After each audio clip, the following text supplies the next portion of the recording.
नमस्कार, आपण बघत आहात CTV न्यूज. नजर प्रत्येक बातमीवर. हिंदी आणि मराठी भाषेत बातम्या प्रसारित करणाऱ्या जिल्ह्यातील एकमेव channel. Sponsored by Sukhkarta associates. आणि आता पाहूयात गेल्या 24 तासातील बातम्या पटापट. वर्धा नदीला पूर आल्यामुळे पाण्याच्या पातळीत वाढ झाली आहे आणि पाणी पुलावरून वाहत आहे. यामुळे धानोरा, गडचांदूर आणि भोयगाव या भागांना जोडणारा रस्ता वाहतुकीसाठी बंद केला गेला असून सध्या या भागातील नागरिकांनी सतर्क राहावे आणि प्रशासनाच्या सूचनांचे पालन करावे असे आवाहन घुगुस सहाय्यक पोलीस निरीक्षक सचिन तायवाडे व वाहतूक पोलीस यांनी केले आहे. या मार्गावर घुगुस वाहतूक पोलिसांनी बॅरिकेड्स लावून मार्ग बंद केले आहे. चंद्रपूर जिल्ह्यात सध्या पूरस्थिती निर्माण झाली आहे. यवतमाळ आणि तेलंगणातील धरणांमधून पाणी सोडल्याने वर्धा आणि पैनगंगा नद्यांना पूर आला असून इसापूर आणि सातनाला या दोन धरणांचे दरवाजे उघडण्यात आले. या पाण्याचा थेट परिणाम चंद्रपूर जिल्ह्यातील वर्धा आणि पैनगंगा नद्यांवर झाला आहे. या नद्यांना रविवारी पूर आला असून चंद्रपूर, कोरपणा, बल्लारपूर आणि राजुरा तालुक्यातील नदीकाठच्या गावांना मोठा धोका निर्माण झाला आहे. महाराष्ट्र विधानसभेचे माजी विरोधी पक्षनेते आणि विधिमंडळ काँग्रेस पक्षनेते आमदार विजय वडेट्टीवार यांच्या मातोश्री कमलाबाई नामदेवराव वडेट्टीवार यांचे दिनांक 18 ऑगस्ट 2025 रोजी रात्री 9:12 त्यांच्या राहत्या घरी कमलाई निवास, रामदासपेठ, नागपूर येथे निधन झाले. त्यांच्या पश्चात 2 मुले आणि 1 मुलगी अशी अपत्ये आहेत.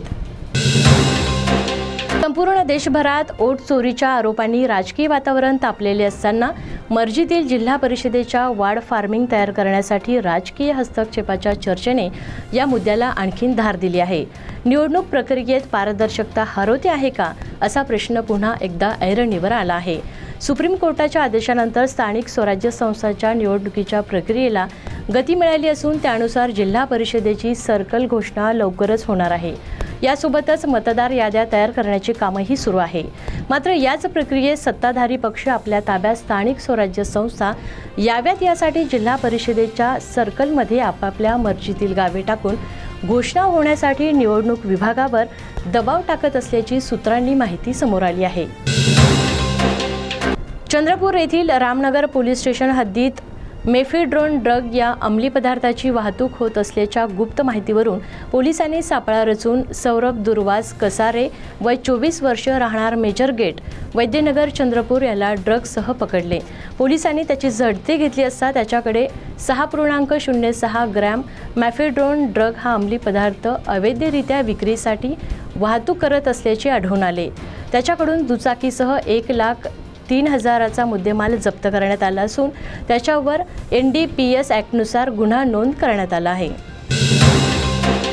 संपूर्ण विदर्भात रस्त्यांची दुर्दशा हा चिंतेचा आणि थेट जीवावर बेतणारा विषय आहे. मात्र प्रशासन याकडे अजिबात गांभीर्याने लक्ष देत नाही. वणी शहराला लागून असलेल्या गणेशपूरचेही चिखलपूर झालेले दिसत आहे. गेल्या 2 ते 3 वर्षांपासून गणेशपूरची हीच स्थिती आहे.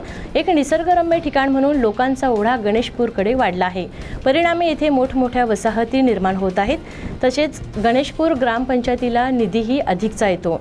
श्रीमंतांचा ओढा गणेशपूरकडे वाढला आहे. मात्र ग्रामपंचायत इथल्या नागरिकांना सुविधा देण्यास कमी पडत आहे. ग्रामपंचायतीने त्वरित ही रस्त्यांची समस्या निकाली काढावी अशी मागणी गणेशपूरकर वासियांनी केली आहे. पुन्हा एकदा पत्नीने आपल्या पतीला संपवले व निळ्या ड्रममध्ये भरून ठेवल्याचा प्रताप अलवर येथे उघडकीस आला आहे. मृत पती हंसराम हा उत्तर प्रदेशातील शहाजहानपूरचा रहिवासी होता. तो कामाच्या शोधात अलवरमध्ये आला आणि वीटभट्टीमध्ये काम करत होता. अलवरला दारूचे व्यसन होते.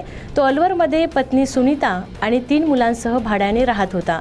दरम्यान पत्नी सुनीता घरमालकाचा मुलगा जितेंद्रच्या प्रेमात पडली. मग काय, प्रेमात अडसर नको म्हणून सुनीता आणि जितेंद्रने हंसरामला मारण्याचा प्लॅन केला आणि हंसरामला मारून छतावर निळ्या ड्रममध्ये भरून ठेवले. तसेच मृतदेह कुजावा म्हणून मीठही टाकून ठेवले आणि दोघंही 3 मुलासह फरार झाले होते.